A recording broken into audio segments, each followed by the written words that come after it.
సరదాగా ఒక కథ విన్నామా? ఒక ఊరిలో నలుగురు బ్రాహ్మణ మిత్రులు ఉండేవారు. వారిలో ముగ్గురు పండితులు శాస్త్రాలు బాగా వచ్చు, కాని వారికి లోక జ్ఞానం లేదు. నాలుగో వాడు మాత్రం కేవలం సామాన్య విద్యలు మాత్రమే నేర్చుకున్నప్పటికీ అతనికి లోక జ్ఞానం, తెలివితేటలు చాలా ఎక్కువ. ఒక రోజు వారంతా ధనం సంపాదించడం కోసం వేరే ఊరికి వెళ్లాలని నిశ్చయించుకున్నారు. దారిలో వారు ఒక అడవి గుండా వెళ్తున్నారు. అక్కడ ఒక చోట కొన్ని జంతువుల ఎముకలు చెల్లాచెదురుగా పడి ఉన్నాయి.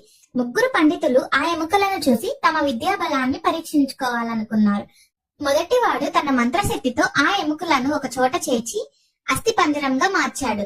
రెండో వాడు ఆ అస్థిపంజరానికి మాంసం, రక్తం, చర్మం ఇచ్చి ఒక సింహంలా మార్చాడు. మూడో వాడు నేను ఈ సింహానికి ప్రాణం పోస్తాను అని ఉత్సాహంగా చెప్తాడు. అప్పుడు వారిలో తెలివిగల నాలుగవ మిత్రుడు, మిత్రమా దయచేసి ఆ పని చేయకు, ఇది ఒక సింహం, దానికి ప్రాణం వస్తే మనందరినీ చంపేస్తుంది అని హెచ్చరించాడు. కానీ మిగిలిన ముగ్గురు పండితులు మాత్రం మాట పట్టించుకోలేదు. నీకు తెలివితేటలు లేవు, మా గొప్పతనాన్ని చూసి భయపడుతున్నావు అని నవ్వారు. అప్పుడు నాలుగవ మిత్రుడు, సరే మీ ఇష్టం, కానీ నేను మాత్రం ముందుగా ఈ చెట్టు పైకి ఎక్కుతాను అని చెప్పి వెంటనే చెట్టు పైకి ఎక్కాడు. మిగిలిన ముగ్గురు సింహానికి ప్రాణం పోశారు. ప్రాణం వచ్చిన సింహం వెంటనే గర్జించి ఆ ముగ్గురిని చంపేసింది. చెట్టుపై నుంచి చూస్తున్న నాలుగవ మిత్రుడు తన తెలివి వల్ల ప్రాణాలు దక్కించుకున్నందుకు సంతోషించాడు. దీన్ని బట్టి ఏమర్థమైంది? కేవలం పుస్తకాలే కాదు, లోక జ్ఞానం, తెలివితేటలు కూడా ఉండాలి మనిషికి. సో ఎంత చదువు ముఖ్యమో అంతే తెలివితేటలు, లోక జ్ఞానం కూడా ముఖ్యం. ఈ కథ మీకు నచ్చిందా?